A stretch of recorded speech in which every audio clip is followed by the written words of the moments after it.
이번 주에 이제 아마 또 겁을 먹고 또 못 오신 분이 있을지도 모르겠는데 이제 내일이랑 내일 모레에서 저희 태풍이 또 온다고 하는데 가정들 모두 별일 없이 무사히 또 잘 넘어가기를 하나님께서 지켜주시기를 기도하고, 이번 주 이제 또 금요일부터 또 추석 연휴잖아요. 그래서 오고 가시는 길 모두 안전하게 하나님께서 지켜주시길 또 기도하겠습니다. 예, 오늘은 인생의 풍랑을 만났을 때라는 제목으로 함께 말씀을 나누도록 하겠습니다. 오늘 본문 말씀은 여러분이 잘 아는 이 본문 말씀입니다. 이제 예수님께서 이 바람과 파도를 잔잔케 하는 이적을 일으킨 사건이죠. 우리는 오늘 이 본문을 읽으면서 이 사건을 말 그대로 이제 그냥 이야기 정도로 좀 생각하는 경향이 있습니다. 이게 왜 그러냐면 예수님께서 보여준 이적이 워낙 이제 초자연적이다 보니까 지금 시대에는 이런 기적이 쉽게 일어나지 않을 거라는 생각이 있어서 그렇고, 또 제자들과 예수님이 갈릴리 호수를 건너가는데 갑자기 돌풍이 불고 큰 풍랑이 일어난다는 게 뭔가 좀 수상하다는 겁니다.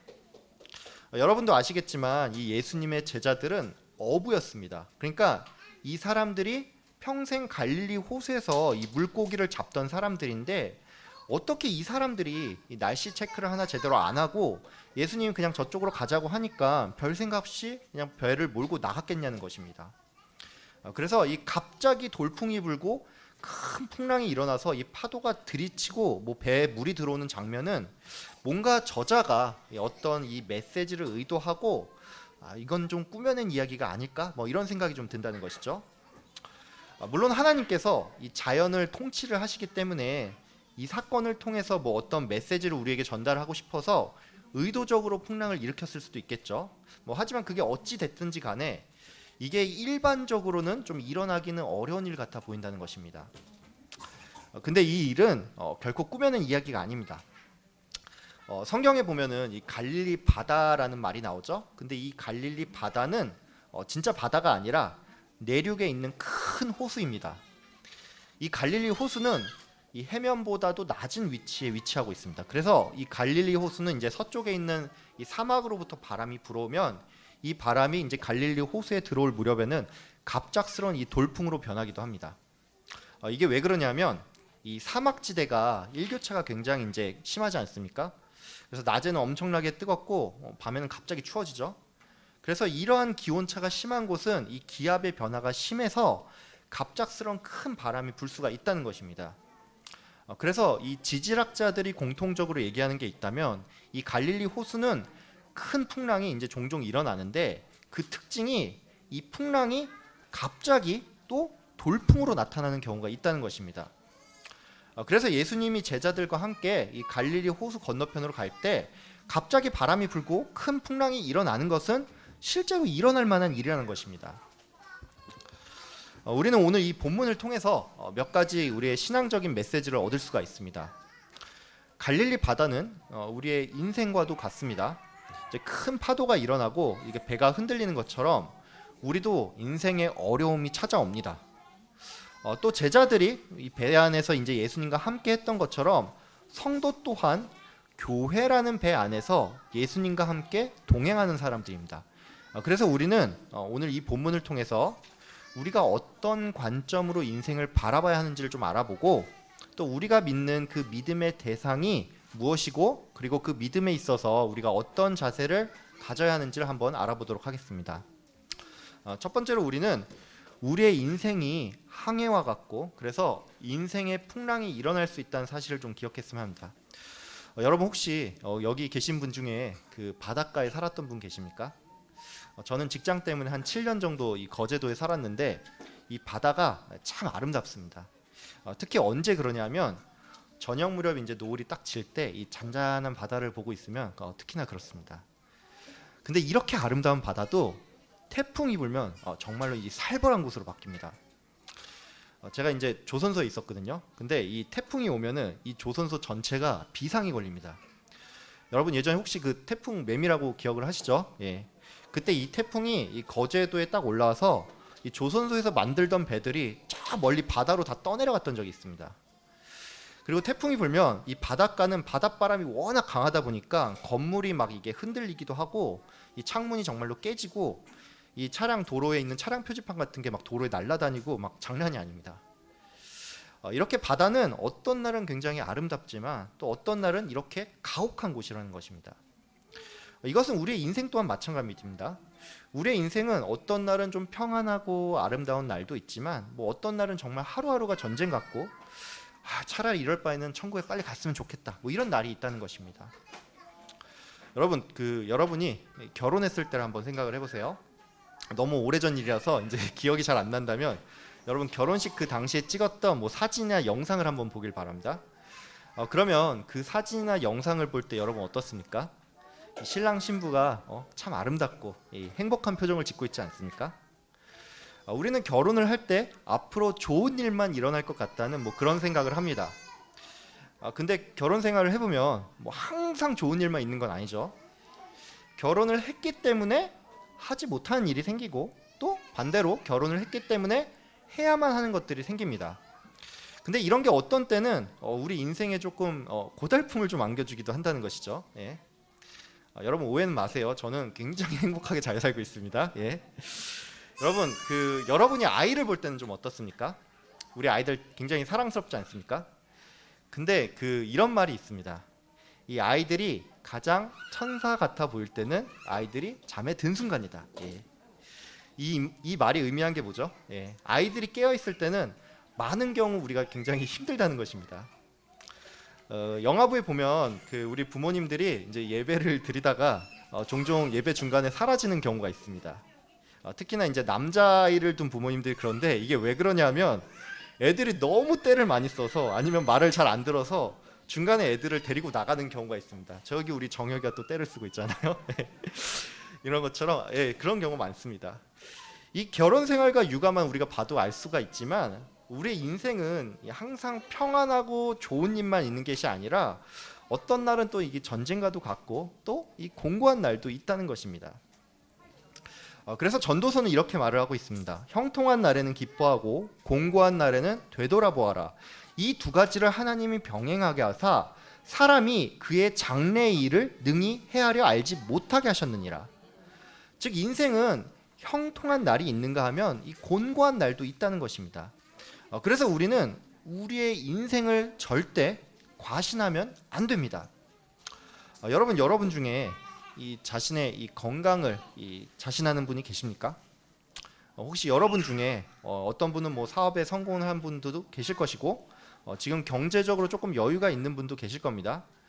근데 여러분 이럴 때일수록 이것들을 의지하지 말길 바랍니다. 인생에는 어떤 돌풍이 찾아올지 모릅니다. 그리고 많은 경우에는 이 돌풍이 내가 컨트롤을 할 수가 없고 내가 어떻게 알 수도 없는 영역에서 이 일이 발생하는 경우가 많습니다. 제가 아는 분 중에 한 분은 이제 뭐 여러 가지 이제 사업과 투자를 병행을 하면서 사는 분이 계신데 이분이 나름 인생을 굉장히 이제 승승장구하면서 살았거든요. 그래서 뭐 그분의 말이긴 한데 이제 본인이 운영하는 이제 법인만도 한 10몇 개가 있고 자기 자산이 한 1,000억 단위라고 합니다. 예.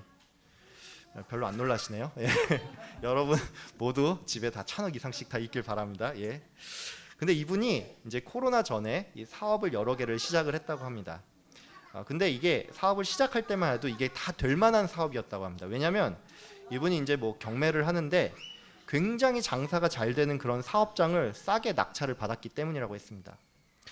근데 낙찰을 받고 이 사업장을 운영한 지 딱 2개월 만에 코로나가 딱 터졌다는 것이죠. 그래서 이 일 때문에 갑자기 손님들이 다 줄어들고 또 같이 동업하던 사람이 배신을 하고 그러면서 이분이 이제 경제적인 타격도 타격이지만 마음의 상처를 굉장히 많이 입었다고 합니다. 여러분 이걸 보면 알 수 있지만 우리 인생에는 우리가 어떻게 할 수가 없고 또 우리가 대응을 하려고 해도 우리가 전혀 알 수 없는 곳에서 어떤 어려움이 닥칠 수가 있다는 것입니다. 그래서 우리는 인생에 어려움이 늘 닥칠 수 있다는 것을 생각을 하고 생사화복을 주관하는 주님을 의지해야 합니다. 그래서 우리에게 필요한 것은 이제 두 번째, 우리가 의지해야 할 주님이 어떤 분인지를 정확히 아는 일이 좀 필요로 합니다. 오늘 본문을 보면 예수님의 이 제자들이 이제 예수님께서 풍랑을 잠재웠을 때 이 이적을 보고 두려워했습니다. 왜 이들은 두려워했을까요? 그것은 이런 이적이 하나님만이 일으킬 수 있는 이적이라고 그들이 생각했기 때문입니다. 근데 이것은 다른 말로 해서 이들이 제자로서 예수님을 따랐음에도 불구하고 이 예수님의 정체를 정확히 알지 못했다는 것입니다. 오늘 본문 이후에 나오는 이 마가복음 5장은 그 예수님의 이적이 계속해서 나옵니다. 이제 예수님께서 군대 귀신 들린 사람을 고치시고 이 혈루증을 앓던 여인이 낫고 이 회당장 야이로의 딸이 죽었다가 다시 살아나는 기적이 나옵니다.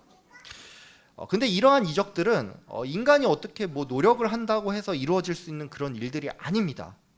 그렇기 때문에 이런 이적들은 예수님께서 하나님의 아들, 즉 예수님이 신으로서 이런 권능을 행한다는 것을 증거한다는 것이죠. 여러분 마가복음 5장을 나중에 이제 집에 가서 한번 보면 알 수 있겠지만 많은 사람들이 예수님의 이적을 보면서 공통적으로 보여준 장면이 있습니다. 그게 뭐냐면 두려워하는 것이었습니다. 사람들이 왜 두려워했을까요? 이것은 이적 자체가 너무 경이로워서 뭐 거기서 오는 경외감일 수도 있겠죠. 하지만 그들이 가장 두려워했던 까닭은 이것이 하나님만 일으킬 수 있는 이적이었기 때문입니다. 그래서 그들은 그가 누구에게 이런 이적을 행하는가 이렇게 서로 물어봤다는 것입니다. 그러면 왜 우리가 믿는 믿음의 대상이 어떤 분인지를 아는 게 중요할까요? 이것은 바로 이것을 알 때 우리의 믿음의 자세가 결정되기 때문입니다. 제가 이와 관련해서 여러분의 좀 이해를 돕기 위해 한 가지 예를 들겠습니다. 여러분 만약에 여러분이 어떤 사업을 하고 있는데 그 사업이 이제 실패를 해서 여러분이 큰 빚을 졌다고 치겠습니다. 그럼 여러분 어떨 것 같습니까?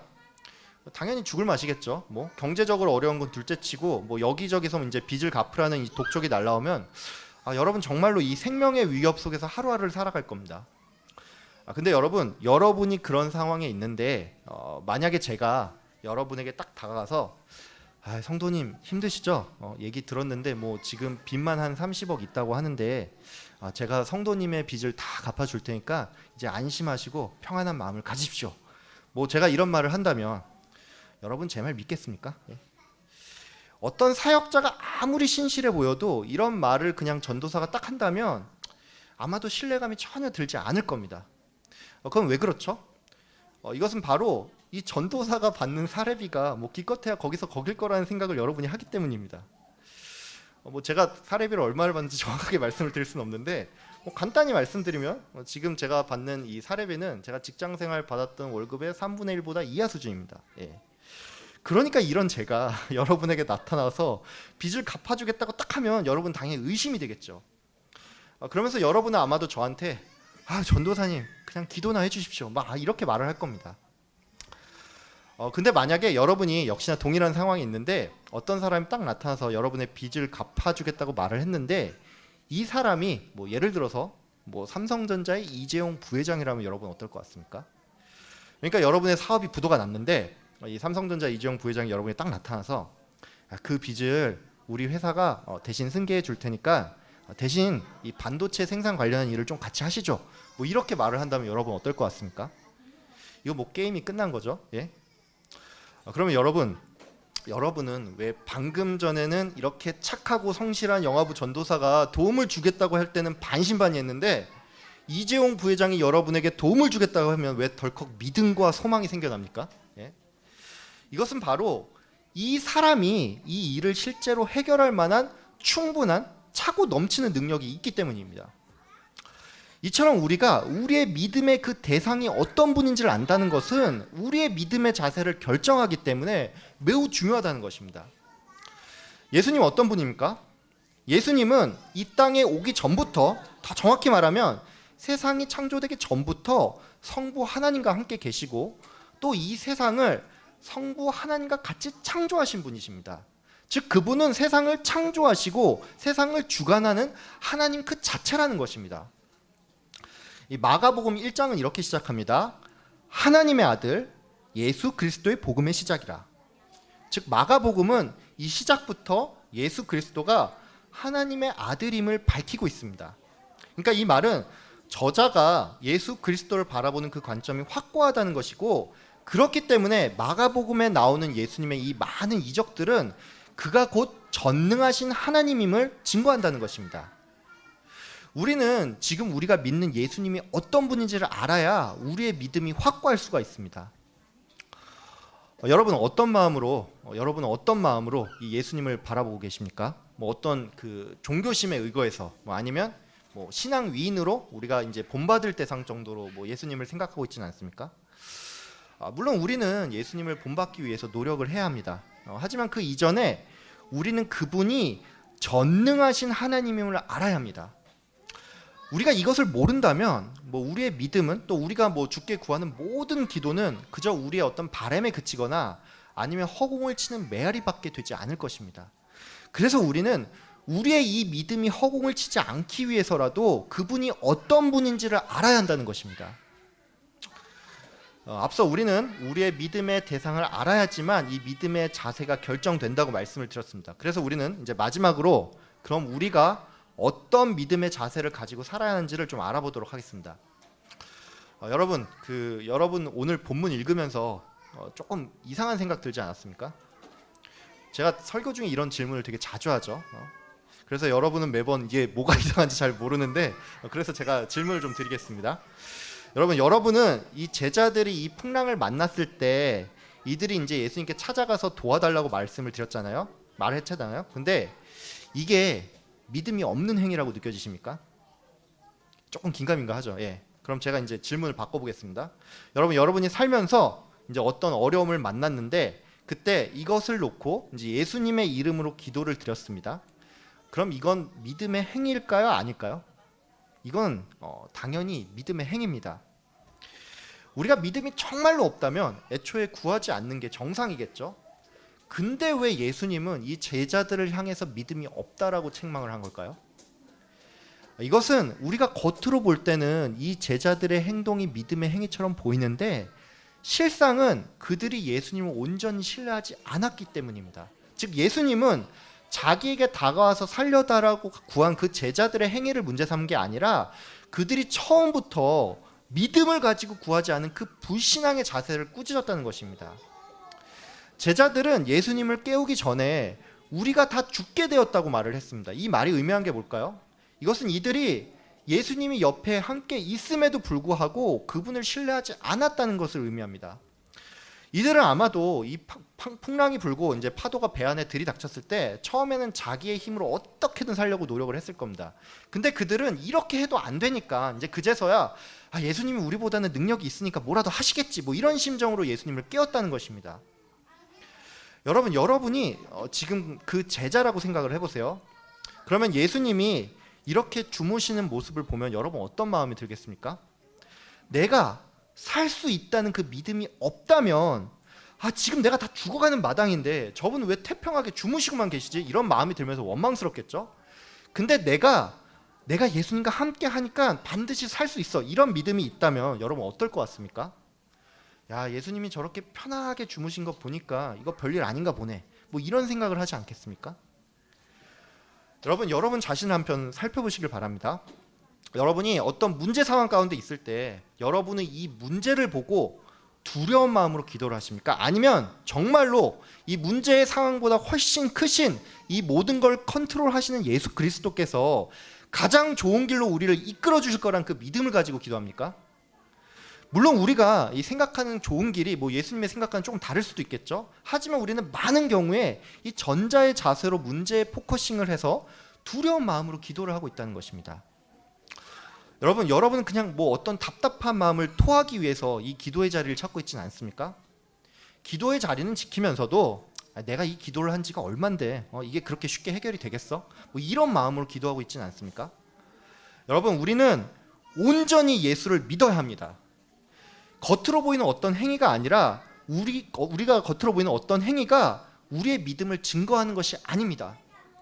내가 1시간, 2시간을 기도를 해도 그 시간 중에 1분의 확신이 없다면 이 기도는 허공을 치는 기도에 다름없습니다. 예수님께서는 우리가 기도의 자리에 나오는 것을 좋아하지만 그 전에 정말로 우리가 이 믿음을 가지고 기도하는지를 바라봅니다. 그러니까 여러분 반신반의하는 믿음이 아니라 하나님께서 가장 선한 길로 이 문제를 해결해 주실 거라는 이 100%의 믿음을 가지고 기도하는 여러분 되길 바랍니다.